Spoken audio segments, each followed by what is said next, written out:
through the southeast, unleashing giant hail and damaging winds.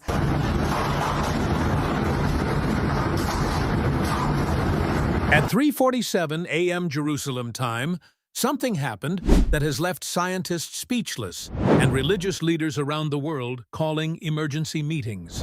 The ancient stones of the Mount of Olives began to crack in a perfect straight line. Not from an earthquake, not from construction. The instruments detected nothing, yet the fracture continues to grow, following an exact east-west path that matches a 2,500-year-old prophecy down to the meter. What's emerging from beneath the surface has authorities blocking access to areas that have been open to pilgrims for centuries. The first person to notice was David Rosen, a groundskeeper who has walked these paths for 23 years. He knows every stone, every worn step, every place where tourists stumble. When he arrived for his morning rounds, something felt wrong. The path looked the same. But his foot caught on an edge that hadn't existed the day before. A thin line ran across the walkway, clean, precise, too straight to be natural damage.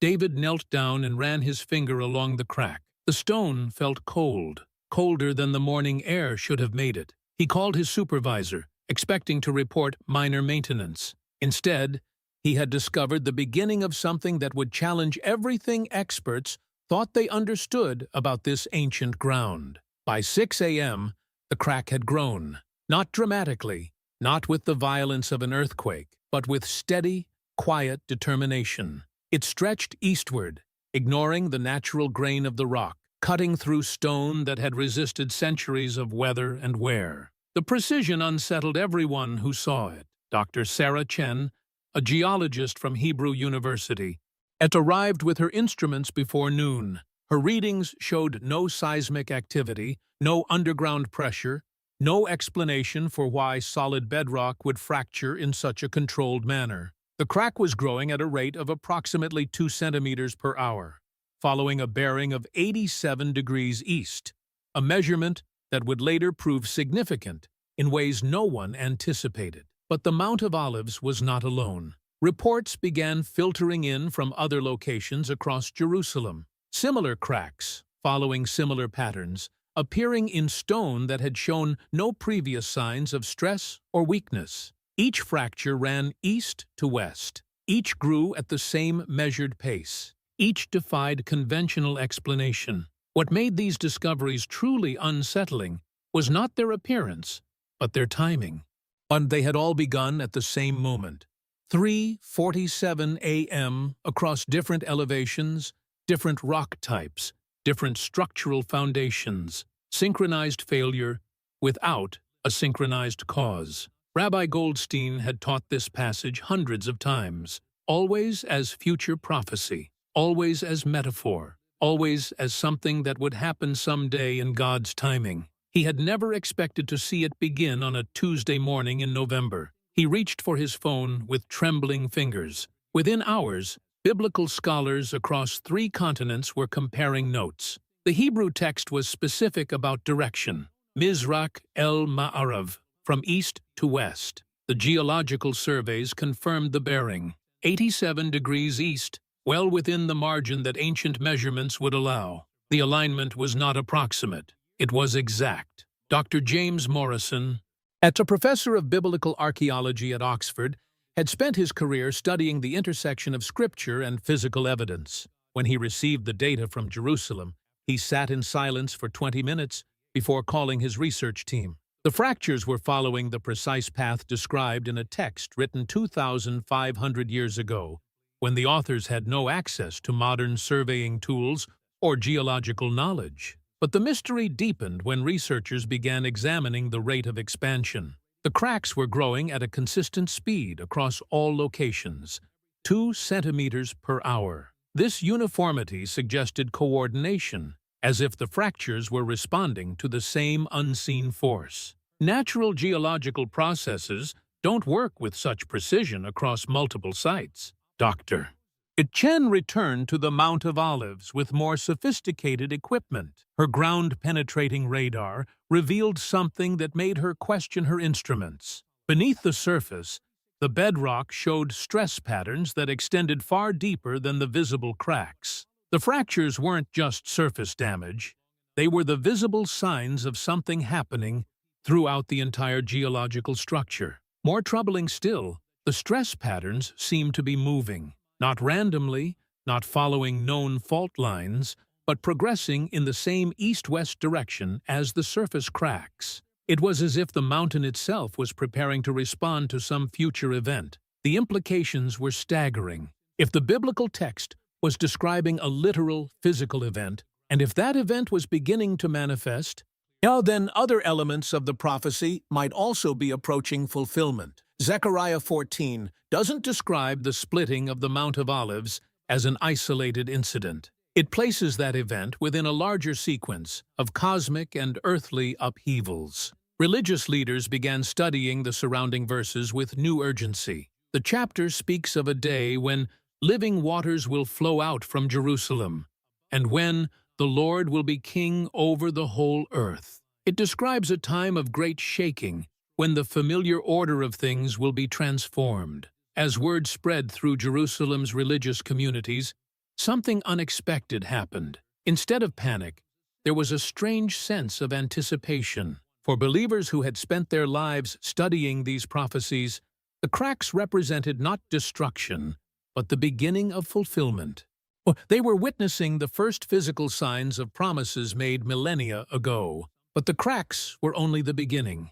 As the sun set over Jerusalem that first day, other phenomena began to emerge across the city, phenomena that would challenge not just geological understanding, but the very nature of reality itself. But the cracks were only the beginning. As the sun set over Jerusalem that first day, other phenomena began to emerge across the city, phenomena that would challenge not just geological understanding, but the very nature of reality itself. The first reports came from the meteorological station at Ben Gurion Airport. At 7:23 p.m., their instruments detected an atmospheric pressure anomaly centered over Jerusalem. Not a storm system, not a weather front, something else entirely. When the barometric readings showed a localized depression that had no meteorological explanation. The pressure was dropping in a perfect circle around the old city, while surrounding areas remained completely normal. Dr. Elena Vasquez,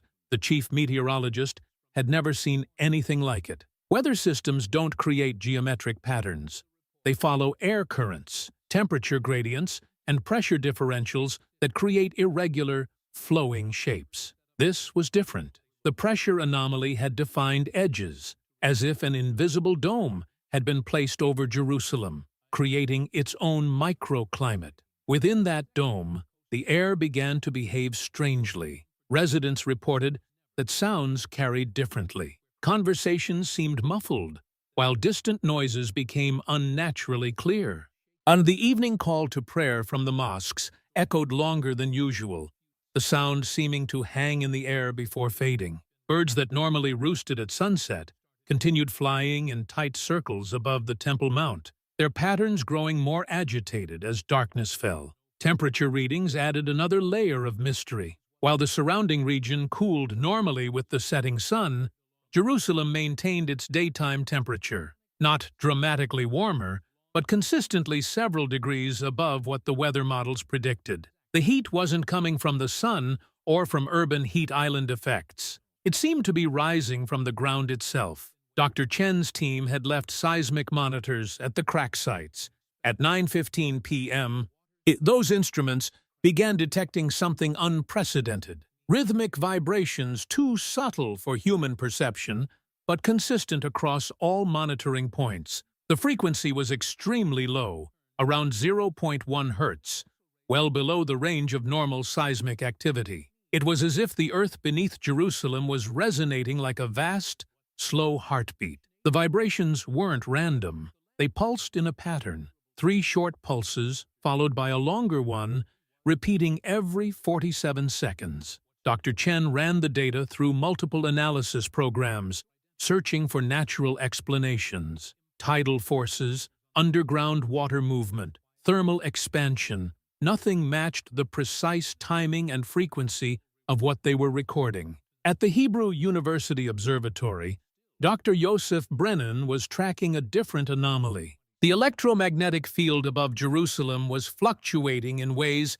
that interfered with radio communications and GPS signals. Pilots approaching Ben Gurion reported brief navigation errors when flying over the city. Cell phone towers experienced intermittent signal degradation. Satellite imagery showed subtle distortions in the infrared spectrum directly above the old city. These weren't the chaotic disruptions typically associated with solar storms or atmospheric disturbances. The electromagnetic fluctuations followed the same rhythmic pattern as the seismic vibrations, 3 short pulses, 1 long, repeating every 47 seconds. Different phenomena, same timing. The synchronization suggested a single source, affecting multiple systems simultaneously. As midnight approached, residents across Jerusalem began reporting a phenomenon that couldn't be measured by instruments, but was unmistakably real. The city felt different, not threatening, not dangerous, but charged with an energy that made people more alert, more aware of their surroundings. Conversations in cafes grew quieter. Pedestrians walked more slowly, as if reluctant to disturb something fragile in the air. Emergency services received dozens of calls from people reporting that their pets were acting strangely. Dogs refused to walk certain routes they had taken for years. Cats gathered in unusual places, sitting motionless and staring at empty air. Zoo animals at the biblical zoo became restless, pacing their enclosures and vocalizing at frequencies their keepers had never heard before. The most unsettling reports came from the Western Wall. Visitors described feeling a subtle vibration in the ancient stones when they placed their hands against the wall for prayer. The vibration matched the rhythm detected by the seismic instruments, 3 short, 1 long, every 47 seconds. The wall itself seemed to be responding to whatever was happening beneath the city. Rabbi Goldstein returned to the Western Wall that night, drawn by reports from his congregation. When he placed his palm against the stone, he felt it immediately, a gentle pulsing that seemed to come from deep within the rock. He had touched this wall thousands of times over decades of prayer and study. It had never responded like this before. As he stood there in the darkness, feeling the ancient stones pulse with mysterious energy, Rabbi Goldstein realized that the cracks on the Mount of Olives were not an isolated event. They were part of something larger, something that was awakening throughout Jerusalem. The city itself was beginning to respond to forces that had remained dormant for millennia. But what was causing this awakening? And what would happen when whatever was stirring beneath Jerusalem finally emerged into the light? But what was causing this awakening? And what would happen when whatever was stirring beneath Jerusalem finally emerged into the light? The answer began to reveal itself 48 hours later, not in Jerusalem itself, but in the barren wilderness 20 kilometers to the east. The Judean desert had always been a place of secrets, ancient caves, forgotten tombs, and hidden manuscripts that rewrote history when they were finally discovered. But what emerged from the desert floor that Thursday morning was unlike any archaeological find in recorded history. The tremor was minor, barely registering on seismic equipment, a 2.1 magnitude event that would normally pass unnoticed, except for one crucial detail. It occurred at exactly the same time as the rhythmic pulses being detected beneath Jerusalem. 3 short vibrations, 1 long, at 11:47 a.m. The synchronization was impossible to ignore. Dr. Miriam Levy, an archaeologist working on a routine survey near Qumran, felt the ground shift beneath her feet. She looked down to see a hairline crack running across the rocky surface, no wider than a pencil line but perfectly straight. As she knelt to examine it, she noticed something that made her heart race. The crack was emitting a faint current of cool air. Air movement meant empty space below. Empty space in the Judean desert often meant chambers, tombs, or caves that had been sealed for centuries. Dr. Levy called her team and began the careful process of excavation. What they found within hours would challenge everything archaeologists thought they knew about the region's ancient history. The crack led to a stone slab, deliberately placed and sealed with a precision that spoke of intentional concealment. The slab bore inscriptions in ancient Hebrew, weathered but still legible. The text was a warning, sealed until the time of the end. Let none disturb what waits below until the mountain splits and the earth gives up its secrets. Dr. Adlevi photographed the inscription and sent it to biblical scholars at Hebrew University. The response came back within an hour. The text referenced the same passage from Zechariah that had been connected to the Jerusalem cracks. The timing was beyond coincidental. Someone, thousands of years ago, had sealed this chamber with specific instructions about when it should be opened. The excavation team worked through the night, carefully removing the stone slab to reveal a narrow shaft descending into darkness. The air rising from below was not just cool, it carried a scent that none of them could identify.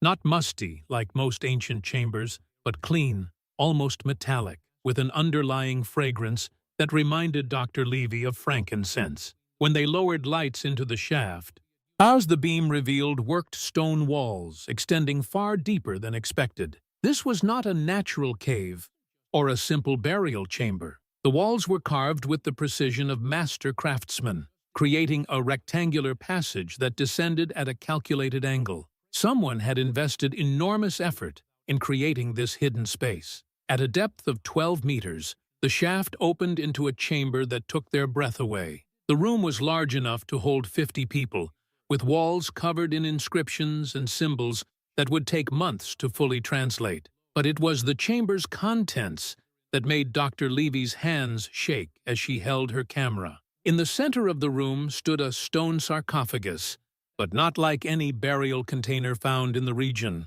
This sarcophagus was positioned on a raised platform, surrounded by 7 smaller stone boxes arranged in a perfect circle. Each of the smaller containers bore different symbols: a menorah, a crown, a scroll, a sword, a key, a seal, and a lamp. The arrangement was clearly ceremonial, designed with symbolic meaning that went far beyond simple burial practices. But the most unsettling discovery was not the sarcophagus itself, but what surrounded it. Skeletal remains, dozens of them, arranged in concentric circles around the central platform. These were not random burials or the victims of some ancient catastrophe. Each skeleton was positioned deliberately, kneeling, facing inward toward the sarcophagus. In the bony hands of each skeleton was a weapon.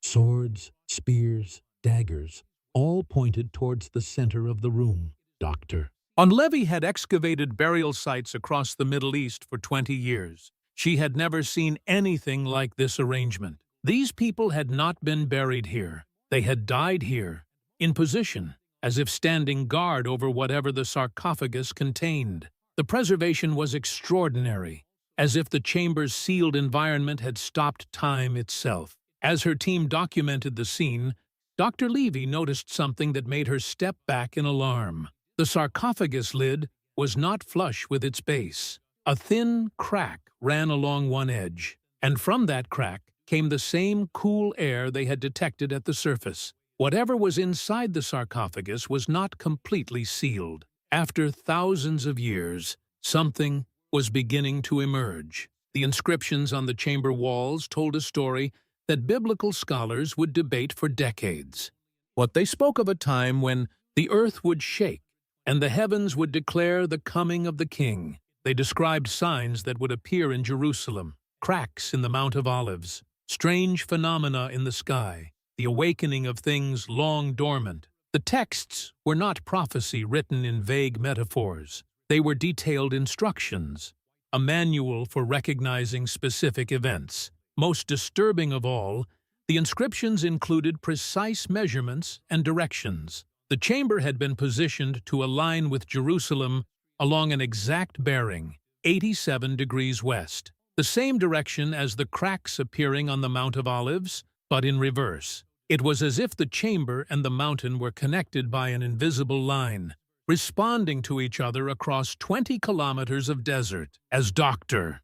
Levy's team worked to document their discovery, the rhythmic vibrations detected in Jerusalem began to intensify. The 3 short, 1 long pattern was now occurring every 30 seconds, instead of every 47. Whatever was happening beneath the holy city was accelerating, and the ancient chamber in the wilderness was responding in kind. The sarcophagus crack had widened by several millimeters since their arrival. The cool air flowing from within now carried a sound, barely audible, but unmistakably present. A low humming, like a voice trying to speak after centuries of silence. Dr. Levy realized they had not simply discovered an ancient burial site. They had found a mechanism, a system designed to activate when specific conditions were met. The cracks in Jerusalem, the atmospheric anomalies, and the electromagnetic disturbances, they were all part of a sequence that had been planned and prepared thousands of years ago. The answer began to emerge not just in Jerusalem or the Judean desert, but across the globe, as monitoring stations from Tokyo to London started detecting anomalies that defied every scientific model. What had begun as localized phenomena in the Holy Land was spreading, following patterns that suggested coordination on a scale that challenged human understanding of how the natural world operates. Dr. Sarah Chen received the first international call at 3 a.m. Jerusalem time. Dr. Kenji Nakamura from the Tokyo Institute of Seismology was calling about readings his instruments had detected 12 hours earlier. At the exact moment the chamber in the Judean desert had been opened, other seismic stations across Japan had recorded synchronized microtremors. Not earthquakes, not tectonic activity, but the same rhythmic pattern being detected in Jerusalem. 3 short pulses, 1 long, now occurring every 30 seconds. The tremors were too subtle for human perception, but consistent across monitoring stations separated by hundreds of kilometers. Dr. Nakamura had initially dismissed them as equipment malfunction until he received similar reports from colleagues in South Korea, Taiwan, and the Philippines. The entire Pacific Ring of Fire was resonating in harmony with whatever was happening beneath Jerusalem. Within hours, reports flooded in from seismic monitoring stations worldwide. The European Mediterranean Seismological Center detected the pattern across Italy, Greece, and Turkey. The United States Geological Survey confirmed identical readings from California to Alaska. Research stations in Chile, New Zealand, and Iceland all reported the same phenomenon, a global pulse that seemed to originate from a single point in the Middle East and propagate through the Earth's crust at impossible speeds. Dr. Chen found herself at the center of an international scientific crisis. Geological processes don't work this way. Seismic waves travel at predictable speeds through known materials. The synchronization being detected suggested that the Earth's crust was responding instantaneously across vast distances, as if the planet itself had become a single resonating instrument. But the seismic anomalies were only the beginning. Atmospheric monitoring stations began detecting electromagnetic disturbances that followed the same rhythmic pattern. The Arecibo Observatory in Puerto Rico recorded radio frequency bursts that coincided exactly with the seismic pulses. The Very Large Array in New Mexico detected similar signals. Radio telescopes across 6 continents were picking up coordinated electromagnetic emissions that seemed to originate from Earth itself rather than from space. Dr. Elena Vasquez, still monitoring the atmospheric anomaly over Jerusalem, received data that made her question her instruments. Weather stations worldwide were detecting localized pressure variations that matched the Jerusalem pattern. Not massive storm systems or climate events, but subtle, rhythmic changes in barometric pressure occurring simultaneously across different time zones and weather patterns. The synchronization was mathematically impossible.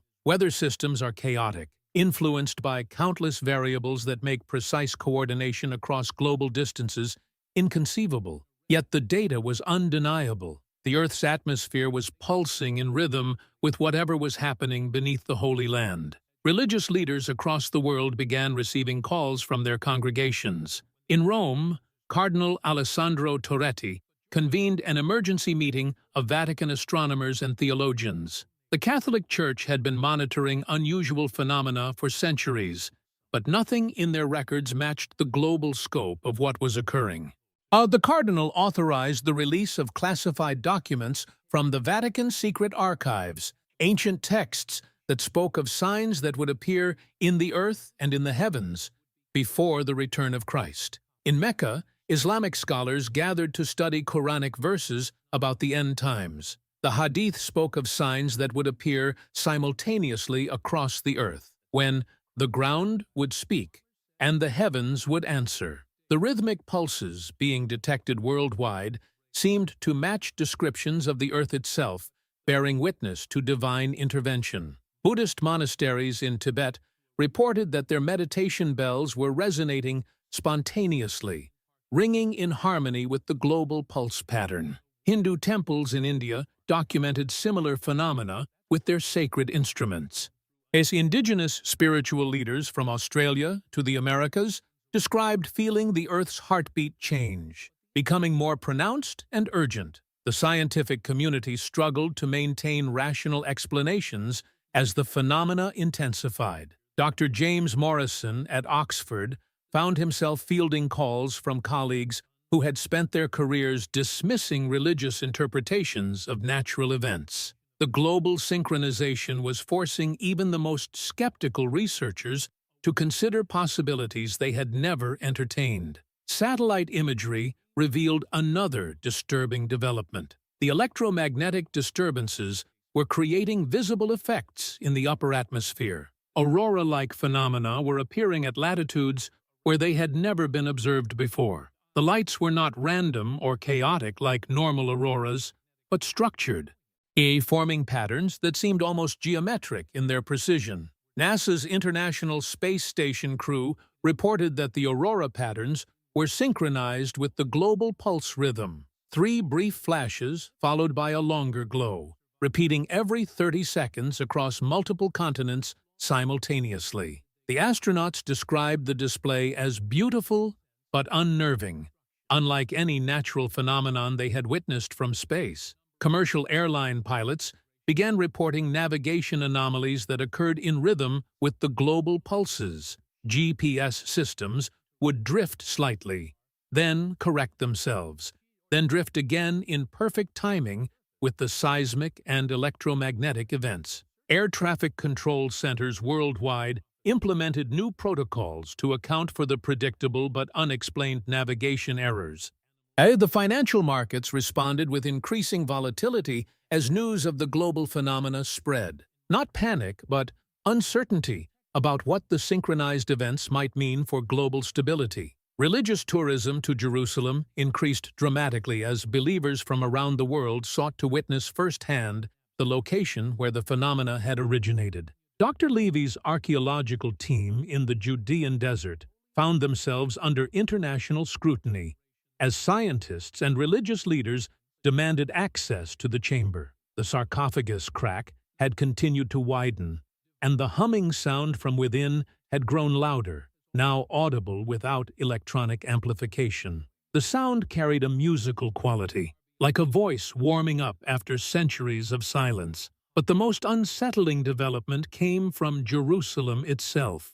The cracks on the Mount of Olives had begun to emit light, not bright, not dramatic, but a soft, steady glow that was visible after sunset. The light pulsed in rhythm with the global phenomena. 3 short flashes followed by a longer glow every 30 seconds. The mountain was no longer just cracking, it was awakening. As the world watched and waited, one question dominated every conversation, every news report, every scientific conference. If these were truly the signs described in ancient prophecies, what would happen when the sequence reached its climax? As the world watched and waited, one question dominated every conversation, every news report, every scientific conference. If these were truly the signs described in ancient prophecies, what would happen when the sequence reached its climax? The answer came at dawn on the 7th day, in a moment that would divide human history into before and after. At 6 a.m. Jerusalem time, every seismic instrument on Earth registered the same event simultaneously. Not a gradual buildup, not a spreading wave, but an instantaneous pulse that seemed to originate from everywhere at once. The rhythmic pattern that had dominated global monitoring for a week suddenly stopped, replaced by a single sustained vibration that resonated through the planet's core. Dr. Chen was at her monitoring station on the Mount of Olives when it happened. The instruments went silent for exactly 3 seconds. No readings, no data, as if the Earth itself had held its breath. Then the sustained tone began, so low it was felt rather than heard, air rising from the ground beneath her feet and spreading outward in all directions. The crack in the stone path, which had grown to nearly a meter wide over the past week, suddenly blazed with light. Not the soft glow they had observed at night, but brilliant white radiance that made looking directly at it impossible. The light rose from the fissure like a pillar, extending upward until it disappeared into the morning sky. Dr. Chen's instruments registered electromagnetic readings that exceeded their measurement capabilities. The magnetic field above Jerusalem spiked to levels that should have disrupted every electronic device in the city. Yet somehow, her equipment continued functioning, recording data that would challenge physics textbooks for generations to come.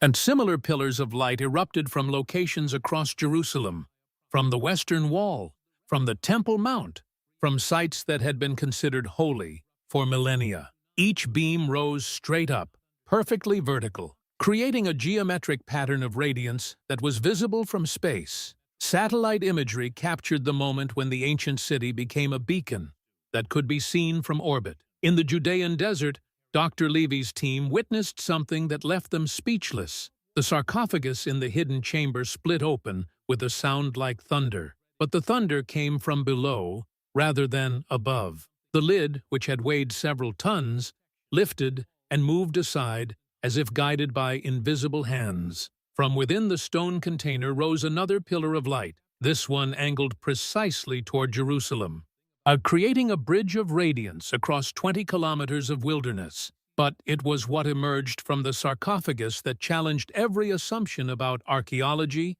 history, and the nature of reality itself. The container was not empty, nor did it hold ancient bones or burial artifacts. Instead, it contained what appeared to be a crystalline structure, geometric and complex, pulsing with the same rhythm that had been detected worldwide for the past week. The crystal, for lack of a better term, rose from the sarcophagus and hovered in the air above the chamber. Dr. Levy's instruments detected that it was generating its own gravitational field, a localized distortion of space-time that allowed it to float without any visible means of support. The technology required for such an effect was centuries beyond current human capabilities.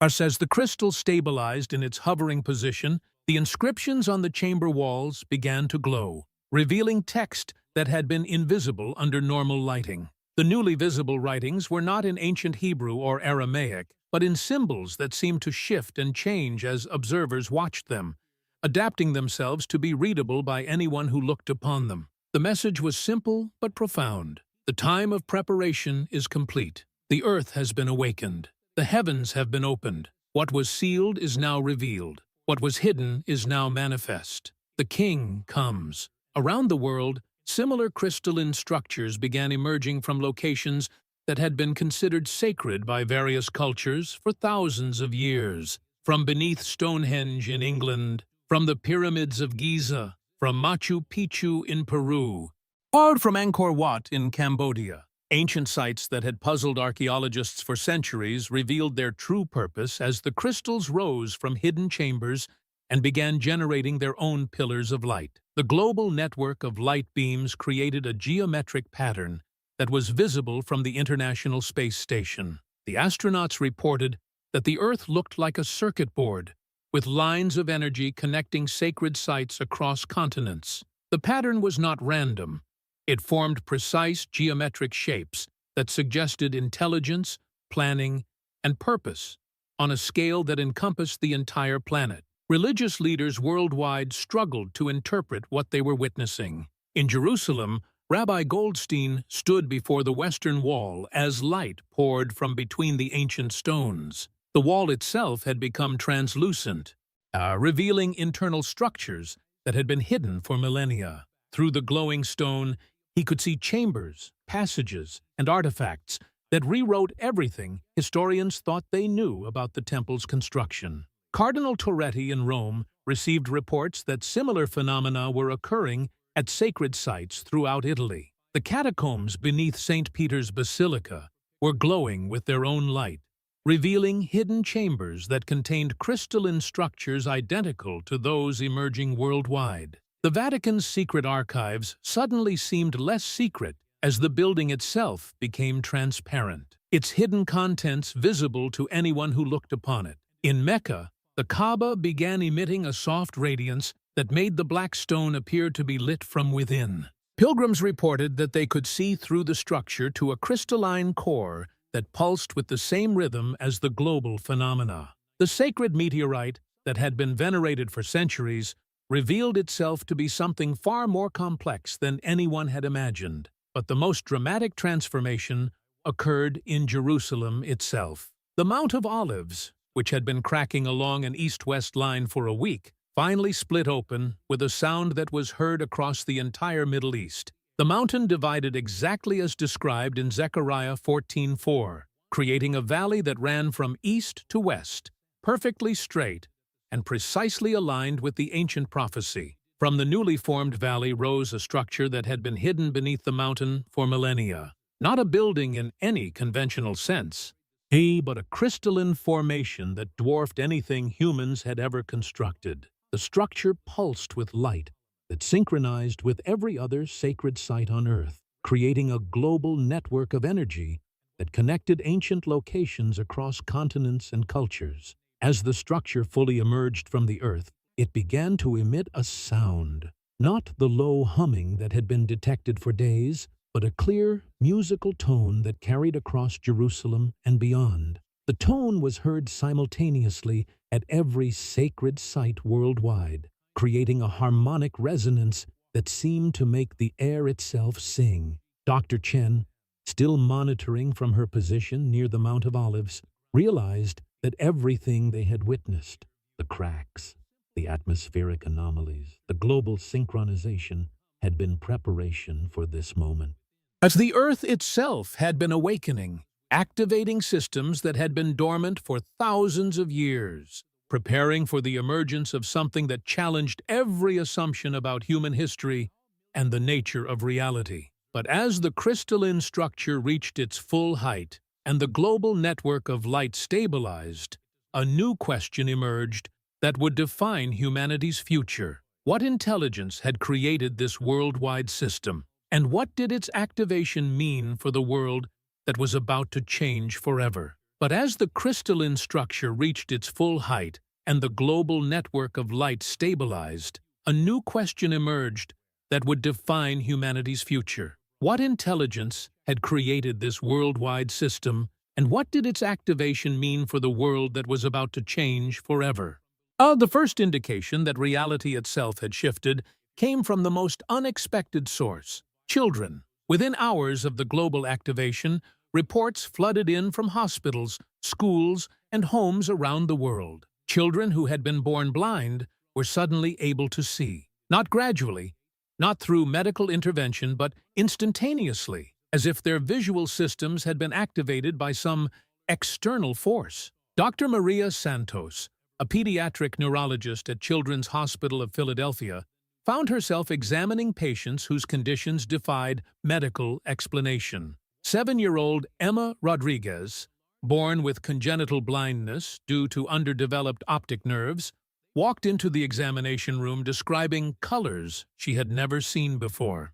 But brain scans revealed that her optic nerves had not just healed, they had been completely reconstructed with neural pathways that exceeded normal human visual capacity. Similar reports came from every continent. Children with cerebral palsy were walking. Those with severe autism were speaking in complete sentences for the first time.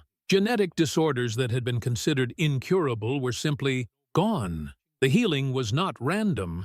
It followed patterns that suggested intelligence and purpose, targeting conditions that prevented children from experiencing the world fully. But the changes were not limited to medical miracles. children worldwide began demonstrating abilities that challenged understanding of human potential. They could sense the crystalline structures from vast distances, describing their locations and properties with precision that amazed researchers. Some children began speaking in languages they had never learned, communicating with others across cultural and linguistic barriers as if sharing a common tongue. Dr. Chen, now leading an international research team studying the Jerusalem phenomena, received reports that made her question everything she thought she knew about consciousness and communication.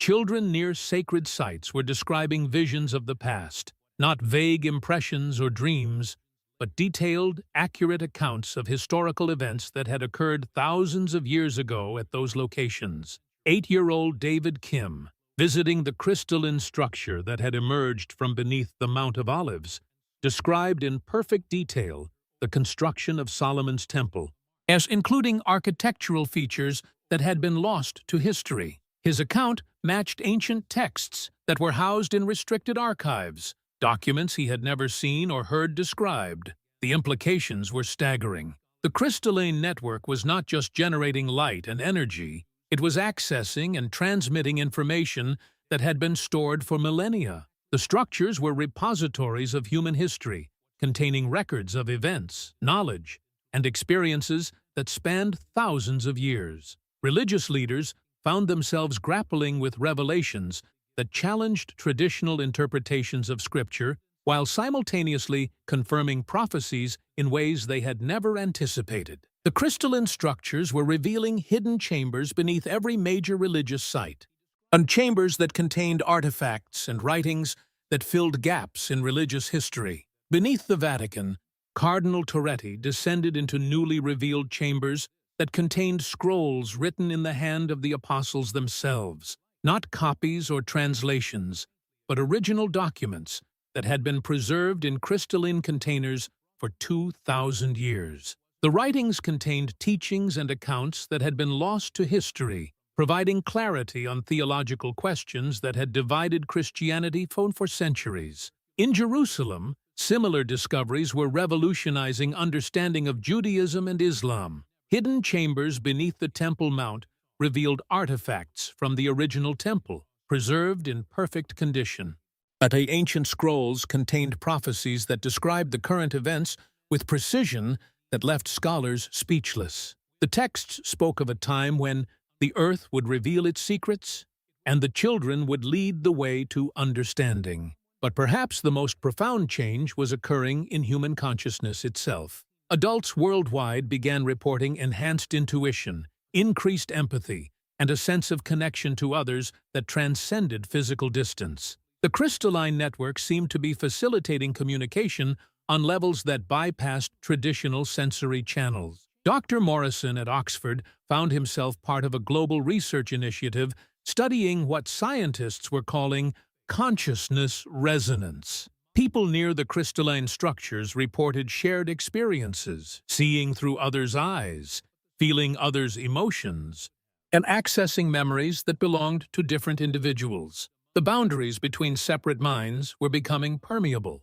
The phenomenon was not chaotic or overwhelming. Instead, it seemed carefully modulated, allowing individuals to maintain their personal identity while gaining access to collective knowledge and experience. Children adapted to these new abilities naturally, while adults required more time to adjust to expanded awareness. Governments worldwide struggled to respond to changes that challenged every existing framework for understanding reality. The crystalline structures could not be moved, damaged, or controlled by conventional means. They existed in a state that seemed to transcend normal physical laws, generating energy without fuel, transmitting information without technology, and facilitating healing without medical intervention. Economic systems began adapting to a world where scarcity was becoming obsolete. The crystalline network was generating unlimited clean energy, making fossil fuels irrelevant overnight. Agricultural yields increased dramatically near the structures, as if the earth itself was becoming more fertile and productive. Diseases that had plagued humanity for millennia were disappearing as the healing effects spread outward from each sacred site. But the most significant change was spiritual. People worldwide reported a sense of connection to something greater than themselves, a awareness of purpose and meaning that transcended individual concerns. Religious differences that had fueled conflicts for centuries began to seem irrelevant, as the crystalline structures revealed the common source underlying all spiritual traditions. The structures were not promoting any single religion, but rather demonstrating the unity that existed beneath apparent diversity. The same divine intelligence that had inspired Judaism, Christianity, Islam, Buddhism, Hinduism, and indigenous spiritual traditions was revealing itself through a global network that honored all paths while pointing toward a single truth. Dr. Levy, still studying the original chamber in the Judean desert, made a discovery that provided context for everything that was occurring. Deep within the crystalline structure that had emerged from the sarcophagus, she found what appeared to be a message, not in words or symbols, but in pure information that was somehow directly comprehensible to human consciousness. The message explained that the crystalline network had been placed on Earth thousands of years ago, during humanity's early development. The structures had remained dormant, waiting for the species to reach a level of spiritual and technological maturity that would allow them to benefit from the knowledge and capabilities the network contained. The activation had been triggered not by any external event, but by humanity itself, reaching a critical threshold of consciousness evolution. The signs and phenomena that had preceded the revelation, the cracks, the atmospheric changes, the global synchronization, had been the Earth's way of preparing for a transformation that would elevate human civilization to a new level of existence. But the message also contained a warning. The gifts being offered through the crystalline network came with responsibility. Humanity was being invited to join a galactic community of conscious beings, but only if the species could demonstrate wisdom, compassion, and unity. The network would continue to function and provide its benefits only as long as humanity used its new capabilities for the good of all life on Earth. As the implications of this revelation spread across the globe, one final question emerged that would determine the future of human civilization. Would the species rise to meet the challenge of its new reality, or would old patterns of conflict and division prevent humanity from claiming its place among the stars?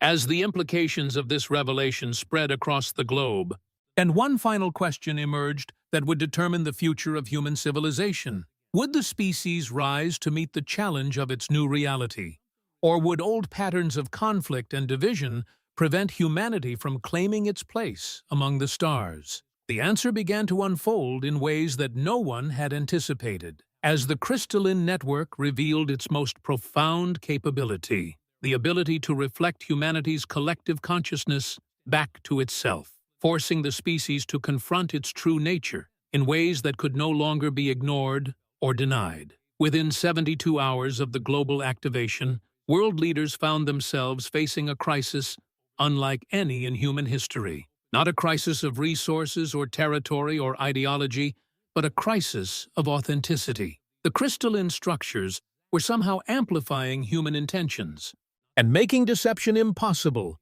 and revealing the true motivations behind every action and decision. President Sarah Mitchell sat in the Oval Office, staring at reports that challenged everything she thought she knew about governance and power. The crystalline structure that had emerged near Washington, D.C., was broadcasting the emotional and intentional states of everyone within a 50-mile radius. Politicians who had built careers on carefully crafted public images found their true thoughts and feelings visible to anyone who looked upon them. The effect was not invasive or violating. People retained their privacy and personal boundaries. But when individuals spoke publicly or made decisions that affected others, their genuine motivations became apparent to those around them. Lies became impossible to maintain. Hidden agendas were exposed not through investigation or revelation, but through the simple transparency that the network facilitated. Similar phenomena were occurring worldwide. In the United Nations building in New York, diplomats who had spent decades negotiating from positions of national self-interest found themselves unable to maintain pretenses that served narrow agendas at the expense of global welfare. The crystalline network was revealing the interconnectedness of all human concerns, making it impossible to ignore how individual and national actions affected the whole. Dr. Chen, now serving as the primary scientific liaison for the International Crystalline Research Initiative, received reports that painted a picture of humanity in transition. The network was not forcing change upon the species, but rather creating conditions where authentic change became the only viable option. In corporate boardrooms around the world, executives found themselves unable to pursue strategies that prioritized profit over human welfare, not because of external pressure or regulation, but because the crystalline network made the true cost of such decisions emotionally and spiritually unbearable for those making them. The structures were awakening conscience on a global scale. But the most profound changes were occurring in ordinary communities, where people were discovering that the barriers between individuals were far more artificial than they had realized. Families separated by years of misunderstanding found themselves able to communicate with a depth and clarity that healed old wounds instantly. Communities that had been divided by racial, religious, or economic differences discovered common ground that had always existed, but had been obscured by fear and misperception. Dr. Morrison documented case studies that would reshape understanding of human social dynamics. In Belfast, Northern Ireland, Protestant and Catholic communities that had been in conflict for generations found themselves working together on projects that served their shared interests.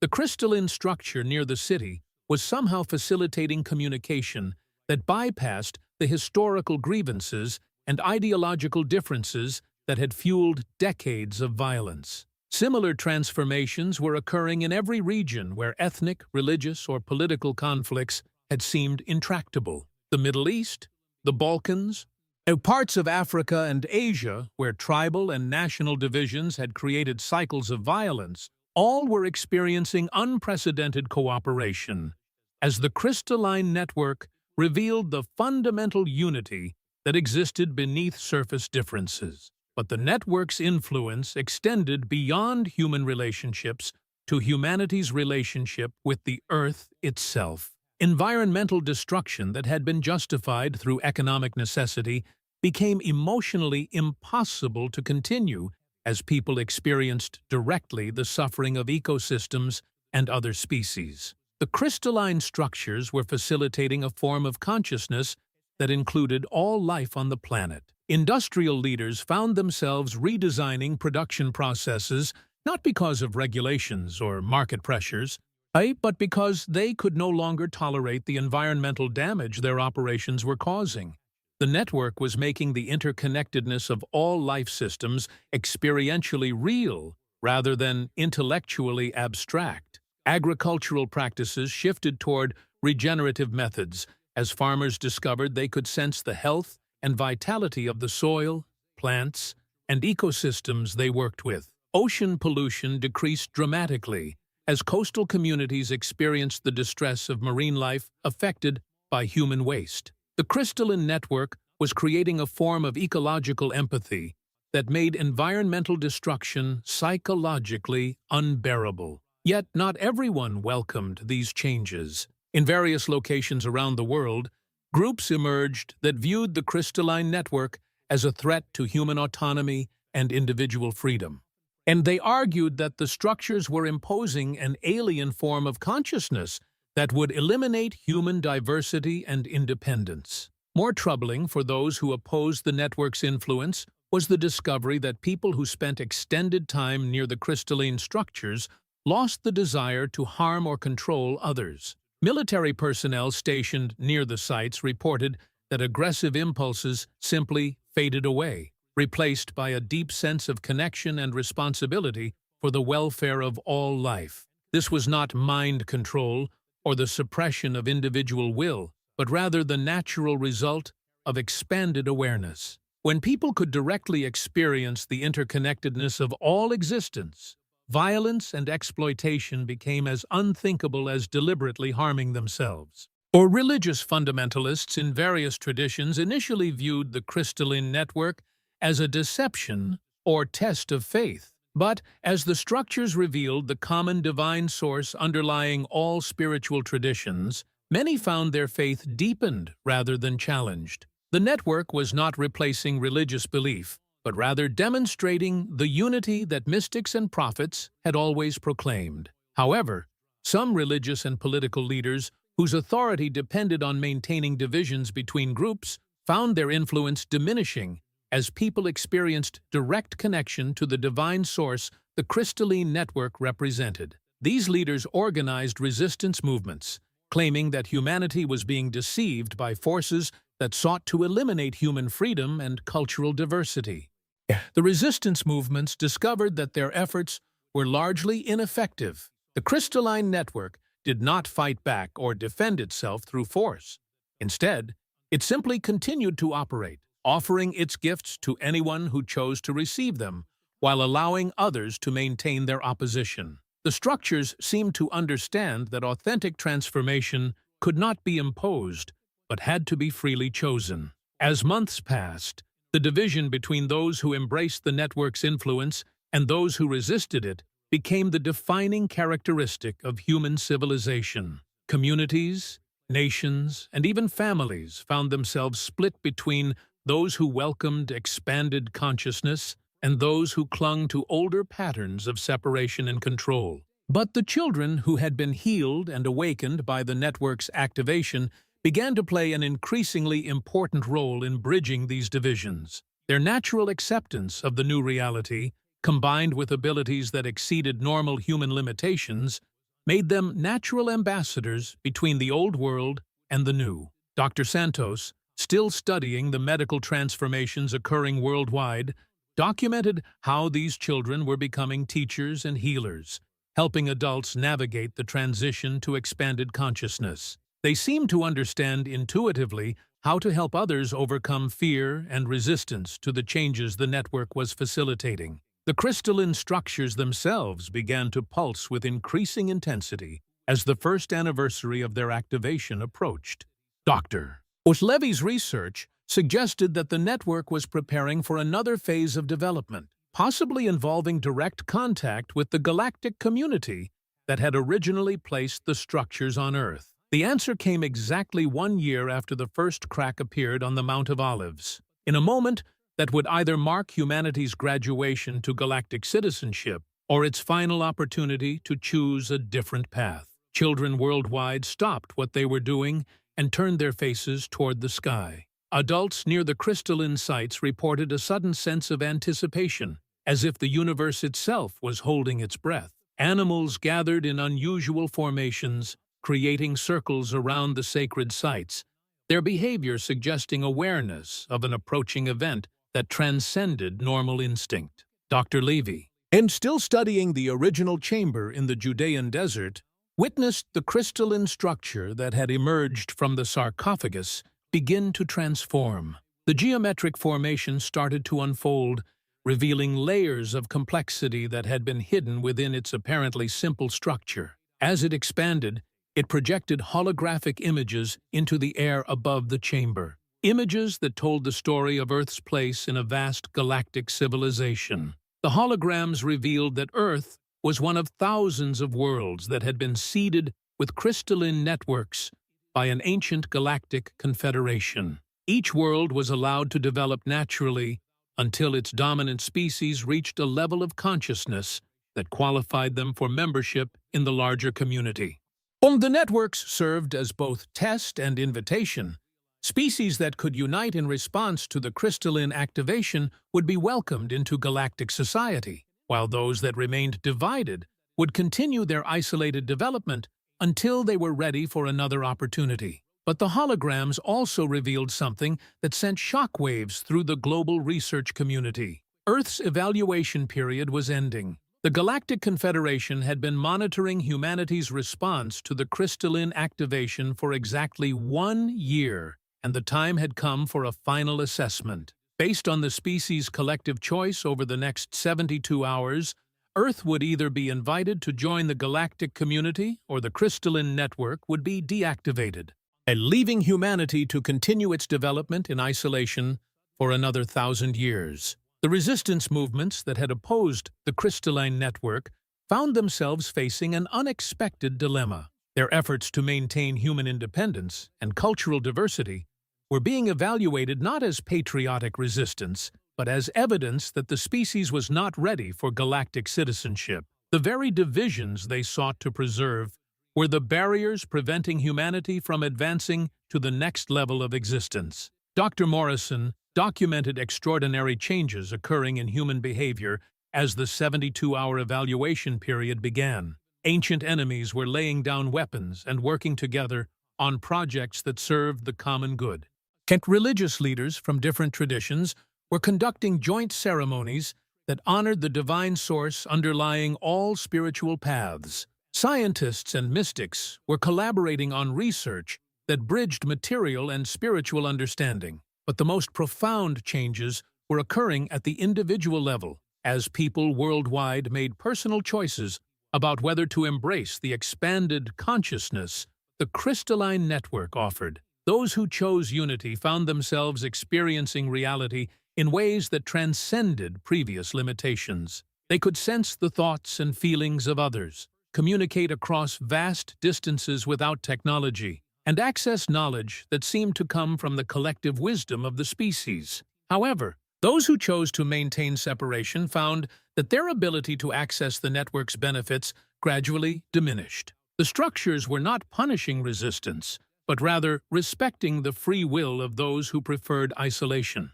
The network would only function for those who genuinely chose to participate in the unified consciousness it facilitated. As the final hours of the evaluation period approached, a clear division emerged in human civilization. Approximately 60% of the global population had chosen to embrace the crystalline network and the unity it represented. These individuals were experiencing unprecedented levels of cooperation, creativity, and spiritual fulfillment as they learned to function as part of a larger, interconnected consciousness. Dr.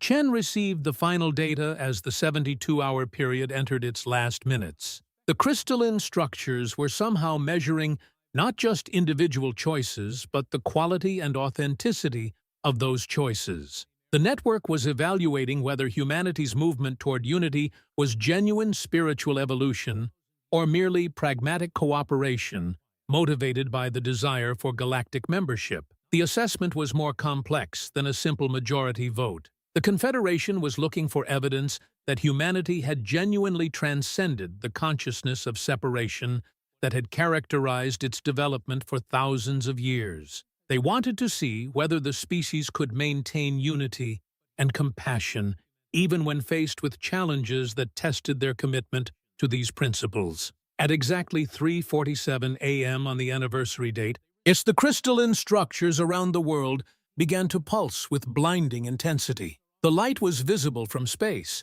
creating a beacon that announced Earth's readiness for evaluation. The galactic observation vessels moved closer to the solar system, preparing to make contact based on humanity's collective choice. But in the final moments before the assessment was completed, something unexpected occurred that would determine not just Earth's immediate future, but the trajectory of human consciousness for generations to come. The children who had been healed and awakened by the crystalline network began to speak in unison, their voices carrying across the planet through the network's communication capabilities. They delivered a message that had not come from any human source, but from the Galactic Confederation itself, a message that revealed the true nature of the choice humanity was making and the consequences that would follow regardless of the outcome. The message explained that the evaluation was not a test that humanity could pass or fail, but rather a moment of self-determination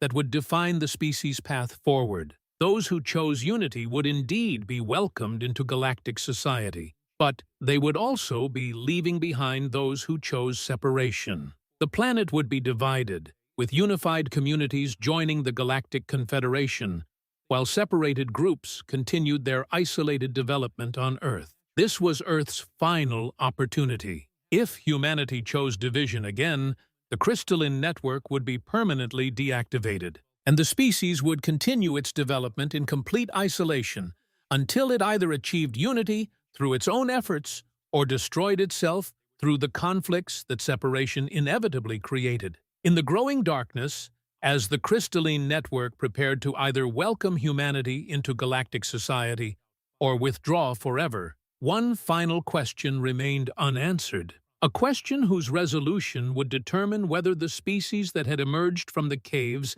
and built civilizations among the stars would finally transcend the limitations that had defined its entire history, or whether Earth would once again fall silent, waiting for another species to evolve the consciousness necessary to join the vast community of life that filled the galaxy. The answer lay not in the stars above, but in the hearts of 7 billion human beings who had just discovered that their individual choices about love, unity, and consciousness were about to reshape the destiny of their entire world.